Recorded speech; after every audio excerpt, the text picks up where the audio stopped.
Hello everyone, आज के video में हम बात करेंगे कि कोई कैपेसिटर हमको दिया हुआ है, उसकी कैपेसिटेंस रेटिंग कैसे निकालनी है। तो जनरली जो कैपेसिटर्स हैं वो टू टाइप्स के होते हैं। एक होता है इलेक्ट्रोलाइटिक कैपेसिटर और एक होते हैं सेरेमिक कैपेसिटर और बॉक्स कैपेसिटर्स। तो जो इलेक्ट्रोलाइटिक कैपेसिटर्स होते हैं उस पर तो क्लियरली मेंशन होता है उसकी वोल्टेज रेटिंग भी और उसकी कैपेसिटेंस रेटिंग भी। फॉर एग्जांपल, एक इलेक्ट्रोलाइटिक कैपेसिटर है जिसके ऊपर लिखा हुआ है 10 माइक्रोफैराड एंड 63 वोल्ट। तो इसका क्या मतलब हुआ? इसका ये मतलब हुआ कि इस कैपेसिटर की जो वैल्यू है, कैपेसिटेंस रेटिंग है, वो है 10 माइक्रोफैराड और जो मैक्सिमम वोल्टेज जो हम इसको अप्लाई कर सकते हैं इस पर वो 63 वोल्ट की है। तो मान लीजिए हमारी पावर सप्लाई है और उसमें मैक्सिमम वोल्टेज 25 वोल्ट है, तो हम मार्जिन लेके 63 वोल्ट का कैपेसिटर यूज़ कर रहे होंगे। बट हम ऐसा नहीं करेंगे कि पावर सप्लाई हमारी है 100 वोल्ट की और हम 63 वोल्ट का कैपेसिटर लगाएंगे, तो वहाँ पे ये रॉन्ग सिलेक्शन हो जाएगा। तो आपको दो चीज़ देखनी बहुत ज़रूरी है। एक तो कैपेसिटेंस रेटिंग और सेकंड है इसकी वोल्टेज रेटिंग। ठीक है, तो इलेक्ट्रोलाइटिक कैपेसिटर में is quite easy to determine the what is the value of the voltage rating and the capacitance rating. But हम बात करेंगे यहाँ पे मेनली सेरेमिक कैपेसिटर्स की या फिर बॉक्स कैपेसिटर्स की, जिसमें काफ़ी डाउट्स होता है कि ये पर्टिकुलर कैपेसिटर जो लगा हुआ है इसकी वैल्यू है क्या। और ये अगर आपके पास बहुत सारे कैपेसिटर्स दिए हुए हैं, मतलब मिक्स है, तो आप वो कैसे डिटरमाइन करेंगे कि पर्टिकुलर कैपेसिटर जो आपको चाहिए रैक में वो कौन सा है। तो उसके लिए उसमें कोड्स दिए हुए होते हैं। अच्छा, कोड्स क्यों दिए होते हैं, डायरेक्टली क्यों नहीं लिखा रहता? क्योंकि ये ऑब्वियसली बहुत स्मॉल होते हैं और इसमें पर्टिकुलर इतना बड़ा लिखना जो है पॉसिबल नहीं है, राइट। तो इसके लिए कोड्स हैं और इस वीडियो में हम उस कोड्स को समझने वाले हैं। तो कैपेसिटर रेटिंग हम समझेंगे, उससे पहले एक बेसिक चीज़ आप समझ लो कि जो कैपेसिटर की जो यूनिट है वो है आपकी फैराड। ठीक है, अब जो हमारे एसी कैपेसिटर्स जो हमारे घरों पे लगते हैं, फैंस में लगते हैं, उसकी जो रेटिंग होती है वो तो काफ़ी हाई होती है और इसलिए हम उनको फैराड में हम लोग उसको बोल देते हैं। ठीक है, बट जो इलेक्ट्रॉनिक सर्किट में जो कैपेसिटर्स लगते हैं वो बहुत ही स्मॉल साइज के होते हैं और इसलिए उसको हम फैराड में ना बोलते हुए उसके लिए जो इसकी और डेरिवेटिव्स हैं, दैट इज़ माइक्रो फैराड में हम बोलेंगे, नैनो फैराड में बोलेंगे, या फिर हम पिको फैराड में बोलते हैं। अब आगे बढ़ने से पहले एक हल्का सा आपको मैं इसका इंट्रो दे दूं। कुछ स्टूडेंट्स को हो सकता है कुछ डाउट कि कैपेसिटर के बारे में, कि अगर आपसे कोई पूछता है, आपको बताना हो कि भाई कैपेसिटर क्या है, तो capacitor is an electronic component and which stores the charge. और जो जितना वो चार्ज स्टोर कर सकता है उसकी जो कैपेसिटी है, जैसे एक बॉटल की कैपेसिटी होती है लीटर्स में, वैसे ही कैपेसिटर की चार्ज स्टोर करने की जो कैपेसिटी होती है उसको हम कैपेसिटेंस बोलते हैं और वो हम डिफाइन करते हैं फैराड में। ठीक है, ये आपको क्लियर है। और दूसरी बात आप समझो कि इसके फंक्शन क्या है, कि इसके यूज़ क्या है। इसके ब्रॉडली टू यूज़ है। फर्स्ट, ये पावर सप्लाई में यूज़ होता है as a tool to provide a stable power supply. ठीक है, फॉर एग्जांपल, जैसे कि मैंने 5 वोल्ट 1 एम्पेयर की मेरी पावर सप्लाई है, मैं उससे करंट ड्रॉ कर रहा हूँ 0.8, 0.9, 1 एम्पेयर, इट्स ओके। अब मैंने ट्रांजिएंट 1 सेकेंड या फिर मिली सेकेंड के लिए मुझको वोल्टेज करंट लेनी है, मान लीजिए 1.5 एम्पेयर मैंने उससे ड्रॉ करता हूँ, तो क्या होगा, एकदम से जो पावर सप्लाई है वो थोड़ा डिप करेगी उसकी वोल्टेज और जो बाकी जो इलेक्ट्रॉनिक सर्किट है वो डिस्टर्ब हो जाएगा। तो वो ऐसा ना हो, वो प्रॉपरली काम करता रहे, तो हम लोग क्या करेंगे, एक मोटा या फिर थिक कैपेसिटर या फिर हाई वोल्टेज और हाई कैपेसिटेंस रेटिंग का एक कैपेसिटर जो है वहाँ पे लगा देते हैं। और उससे क्या होता है, उससे ये होता है कि जब भी कुछ डिप आता है तो जो कैपेसिटर में जो एनर्जी स्टोर होती है वो उस पावर सप्लाई को मिल जाती है और पावर सप्लाई जो है स्टेबल रहती है। तो फर्स्ट जो इसका बेनिफिट है वो है कि to provide stability in power supply and second thing is it acts as a filter.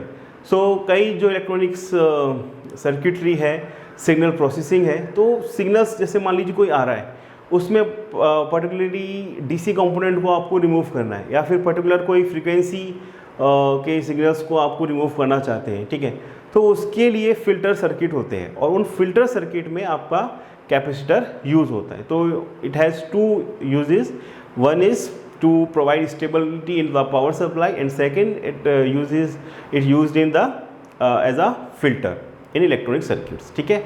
अब आगे बढ़ते हैं हमारे मेन टॉपिक में, दैट इज़ कैपेसिटर रेटिंग। तो यहाँ पे मैं बहुत ही बेसिक से चल रहा हूँ क्योंकि काफ़ी स्टूडेंट्स हैं इसकी जो वैल्यूज़ जानते होंगे, बट काफ़ी स्टूडेंट्स हैं उनको थोड़ा सा डाउट है, तो उसको पूरा क्लियर करते हुए चलते हैं। तो यहाँ पे 1 माइक्रोफैराड की अगर मैं बात करता हूँ, 1 microfarad is equal to 10 power 6 microfarad होगा, ठीक है। और नैनो की बात करूँगा तो 10 पावर नैनो, एन आ रहा है यहाँ पे 10 पावर 9 आएगा, ठीक है। माइक्रो जो है यहाँ पे 6 आएगा और यहाँ पे पिको की मैं बात करूँगा तो ये 10 पावर 12 आएगा। तो इस रिलेशन को आपको ध्यान रखना है। अगर मैं बात करता हूँ यहाँ पे 1 माइक्रोफैराड की बात करूँगा तो ये 10 पावर 3 आपका नैनो फैराड होगा और ये आपका 10 पावर 6 आपका पीएफ होगा, ठीक है। और अगर मैं बात करूँगा 1 नैनो फैराड की तो 1 नैनो फैराड जो है 10 पावर 3 पीएफ होगा, ठीक है। ये रिलेशन मेरे ख्याल से आपको समझ में आ रहा है। अब जो कैपेसिटर सेरेमिक कैपेसिटर है उस पर कोड दिया हुआ है और यहाँ पे मैं एग्जांपल ले रहा हूँ 104 जो मोस्टली आपको मिल जाएगा सर्किट्स में और एज अ बेसिकली ये फिल्टर की तरह यूज़ होता है 104 और बहुत ही स्मॉल साइज का होता है और उसमें लिखा होता है 104। अब 104 को हम डिकोड करेंगे तो उसका बेसिक प्रिंसिपल अगर आप समझ जाते हैं तो आप कोई भी कैपेसिटर्स की रेटिंग जो है इजीली फाइंड आउट कर सकते हैं। तो यहाँ पे दिया गया है मुझको 104। तो ये जो लास्ट में जो नंबर है ये बताता है 10 की पावर को बताता है। क्या बताता है? 10 की पावर को। तो ये 10 के ऊपर मैंने 4 लिख दिया और जो दिया हुआ है ना, पहले जो 2 डिजिट्स दी हुई है ये एक मल्टीप्लायर है, तो 10 इंटू 10 पावर 4 ये हो गया, ठीक है। अब 10 इंटू 10 पावर 4, अब ये क्या है, ये कौन सी यूनिट है? क्या ये फैराड है, माइक्रो है, नैनो है, पीएफ है? बताएंगे। ये है आपकी पिको फैराड की यूनिट है, ठीक है। तो ये कितना हो गया? ये हो गया आपका 10.5 पीएफ हो गया, ठीक है। 10.5 पीएफ हो गया। अब मैं इसको ऐसे लिख सकता हूँ 0.1 इंटू 10, 0.1 और 10 क्या होता है? 1 होता है, और इंटू 10 पावर 5 पीएफ मैं लिख सकता हूँ इसको, राइट। और 10 और 10 पावर 5 इसको मैं पूरा मिक्स करके 10 पावर 6 पीएफ लिख सकता हूँ, ठीक है। अब ये 10 पावर 6 पीएफ जो है वो किसके बराबर है? 1 माइक्रोफैराड के बराबर है। 10 power 6 is equal to 1 microfarad. तो यहाँ पे मेरे पास में क्या आया? 0.1 माइक्रोफैराड आ गया, ठीक है। क्योंकि 10 पावर 6 पीएफ 1 माइक्रोफैराड के बराबर है, इंटू 0.1 क्या हो गया हमारा आंसर? 0.1 माइक्रोफैराड हो गया। तो यहाँ पे हमने डिकोडिंग करी है 104 की। अब मैं एक और एग्जांपल लेता हूँ आपके लिए। अगर मेरे पास में 2 चीज़ लिखी हुई है, एक लिखा हुआ है यहाँ पे 333, ठीक है। इसकी आपको डिकोडिंग करनी कि भाई क्या इसकी रेटिंग है। तो यहाँ पे अगेन 3 जो है पावर है और ये 33 है, ठीक है। तो मल्टीप्लायर क्या हो गया? 33 इंटू 10 और ये पावर 3, ठीक है। ये यूनिट किस पे है? ये यूनिट आपकी पीएफ पे है। तो 33 इंटू 10 पावर 3 पीएफ और 10 पावर 3 पीएफ यहाँ पे देखेंगे 1 नैनोफैराड के बराबर है। तो मैं इसको सिंपली 33 नैनोफैराड लिख सकता हूँ। Is it clear? Is it clear कैसे किया है हमने इसको? अब आप आ जाओ यहाँ पे 330, इसको बताएंगे बच्चों। 330 तो 33 मल्टीप्लायर हो गया और 10 की पावर में क्या लिखूंगा? 0 लिखूंगा, ठीक है। और इंटू पीएफ लिखूंगा। अब 10 पावर 0 क्या होता है? 10 पावर 1 क्या होता है? 10 पावर 1 10 होता है, बट 10 पावर 0 10 पावर 1 10 के बराबर होता है, बट 10 की पावर 0 जो है 1 के बराबर होता है। तो ये बेसिकली 1 लिखा हुआ है, ये पीएफ है, ठीक है। तो ये कितना हो गया? 33 पीएफ हो गया, ठीक है। 33 पीएफ हो गया। अब इसी प्रकार से ये क्लियर है आपको 333 और 330 में क्या डिफरेंस है। अब सिमिलरली यहाँ पे अगर लिखा हो 470, ये भी आप नॉर्मली देख लेते हैं 470 लिखा रहता है। तो 470 का क्या मतलब है? 470 मतलब होता है 47 इंटू 10 पावर 0 पीएफ, यानी कि हम इसको बोल सकते हैं 47 नैनो फैराड बोल सकते हैं। सॉरी 47 नैनो नहीं, ये पीएफ हुआ, हाँ 47 पीएफ हम इसको बोल सकते हैं। अब अगर यहाँ पे लिखा हो 474, अब इसका क्या मतलब है?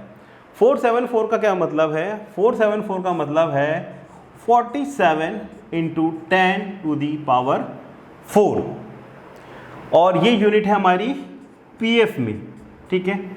अब एक काम करो, ये थोड़ा बोलना थोड़ा मुश्किल लग रहा है, इसको सिंपल यूनिट में चेंज करना है, तो इसको माइक्रोफेरेड में चेंज करते हैं। तो यहाँ पे हम इसको 10 पावर 6 बनाना चाहते हैं, और यहाँ पे 10 पावर 6 बनाने के लिए 100 से मुझको इसको डिवाइड करना होगा, 100 से मुझको मल्टीप्लाई किया, 100 से मल्टीप्लाई किया 10 पावर 6 बन गया, 100 से डिवाइड किया तो ये 0.47 बन गया। अब ये क्या हो गया? 0.47 और 10 पावर 6 पीएफ की वैल्यू क्या हो गई? यहाँ पे माइक्रो फेराड हो गई, ठीक है। तो 474 is equal to 0.47 into 10 power 6 pF is equal to 0.47 micro farad हो गई। तो यहाँ पे स्टूडेंट्स कुछ भी अगर आपको कैपेसिटेंस रेटिंग दी गई हो तो आप इजीली उसको फाइंड आउट कर सकते हैं। अब इसके अलावा मैं आपको एक दो और एक्सरसाइज देता हूँ, कमेंट सेक्शन में आपको बताने हैं कैपेसिटर रेटिंग के, उसका होमवर्क देता हूँ। तो चलिए आप मुझे बताएंगे, अगर कमेंट बॉक्स में लिखेंगे, देखते कितने स्टूडेंट्स का सही आंसर देते हैं। मैं आपको 3 क्वेश्चंस दे रहा हूँ मैं, ठीक है, 1, 2 एंड 3, है ना। और इसके आंसर भी आप ऐसे लिखेंगे, 1 की आंसर ये है, 2 की आंसर ये है, 3 की आंसर ये है। तो लिख लीजिए, नोट डाउन कर लीजिए। आप मुझे बताना है 222 मैंने दिया तो इसकी क्या कैपेसिटेंस रेटिंग हुई ये बताना है आपको। 373 अगर दिया है तो इसकी कैपेसिटर रेटिंग बताएंगे। और अगर मैंने आपको दिया है 105, ठीक है, तो 105 अगर मैं लिखता हूँ, 105 नहीं 102 देता हूँ मैं आपको, 102 में आपको देता हूँ, तो इसकी कैपेसिटर रेटिंग आपको इस कमेंट सेक्शन में बतानी है, ठीक है। फिर मैं देखता हूँ आपको सच में समझ में आया या नहीं आया। और इसके अलावा कुछ कैपेसिटेंस होते हैं, कुछ बॉक्स कैपेसिटर्स होते हैं, उसमें जो आप रेटिंग देखते हैं वो आप रेटिंग देख रहे होंगे, जैसे कि फॉर एग्जांपल 1 माइक्रोफैराड उसमें लिखा हुआ है, ठीक है, तो आप समझ जाना इसकी वैल्यू 1 माइक्रोफैराड ही है। अगर उसमें लिखा हुआ है मान लीजिए 3 माइक्रोफैराड लिखा हुआ है तो भी आप समझ जाएंगे 3 माइक्रोफैराड इसकी वैल्यू है, ठीक है। पर यहाँ पे कैच ये है, अगर ऐसे लिखा हो माइक्रो उसके बाद में 1 लिखा हो, या माइक्रो उसके बाद में 3 लिखा हो, तो इसका क्या मतलब है, ठीक है। माइक्रो 1 लिखा हो, माइक्रो 3 लिखा हो, तो किसका क्या मतलब है। तो कई जो कंपोनेंट्स हैं उसमें हम पॉइंट को जो है इग्नोर करना चाहते हैं। क्यों इग्नोर करते हैं? क्योंकि पॉइंट बहुत स्मॉल होता है और उसकी वजह से कन्फ्यूज़न होता है, तो हम पॉइंट को यूज़ नहीं करते। इनफैक्ट रजिस्टर्स भी आप देखोगे कुछ तो पॉइंट को यूज़ नहीं करते हैं उसमें, वो जब वो मेंशन करते हैं स्पेशली पावर रजिस्टर पे, तो उसको वो ऐसे लिखेंगे हम 1 माइक्रोफैराड तो हो गया 1 माइक्रोफैराड। पर जब मैंने माइक्रो को पहले लिखा और 1 बाद में लिखता हूँ तो इसका मतलब समझ लीजिए, ये जानना जरूरी है, ये आपका हो जाता है 0.1 माइक्रोफैराड कहना चाहता है। और अगर माइक्रो 3 लिखा हुआ है तो इसका मतलब 0.3 माइक्रोफैराड ये कहना चाहता है, ठीक है। तो स्टूडेंट्स मेरे ख्याल से आपके जो डाउट्स हैं इसमें काफ़ी क्लियर हुए होंगे। आप कोई भी अगर कैपेसिटेंस अगर मैं दे देता हूँ आपको, तो आप इजीली फाइंड कर सकते हैं कि इसकी कैपेसिटेंस रेटिंग क्या है। अगर इस वीडियो में मैंने सब चीज़ क्लियर कर दी है, बट स्टिल अगर आपको कोई भी डाउट हो कि how to find the capacitor rating, और आपके पास में कोई स्पेशल कैपेसिटर हो, कुछ भी डाउट हो, तो आप इस कमेंट सेक्शन में पूछ सकते हैं। तो वीडियो आई थिंक आपको अच्छा लगा होगा, तो आप एक तो इसके आंसर्स ज़रूर कमेंट सेक्शन में देंगे, और इसी प्रकार से और भी वीडियोस मैं बनाता रहूँगा आपके साथ में। बट आपको मुझको ज़रूर बताना है कि आपको कहाँ पे डाउट्स है, कौन कौन से इलेक्ट्रॉनिक्स कंपोनेंट समझ में नहीं आते हैं। और इसके साथ में अगर आप इलेक्ट्रॉनिक्स का कोई कोर्स करना चाहते हैं स्किल बेस्ड, जैसे कि पीसीबी डिज़ाइनिंग का कोर्स या फिर माइक्रो कंट्रोलर प्रोग्रामिंग का कोर्स करना चाहते हैं, तो कमेंट सेक्शन में मैंने कोर्स की डिटेल दी है, उसको भी आप चेक कर सकते हैं। Thanks for this presentation.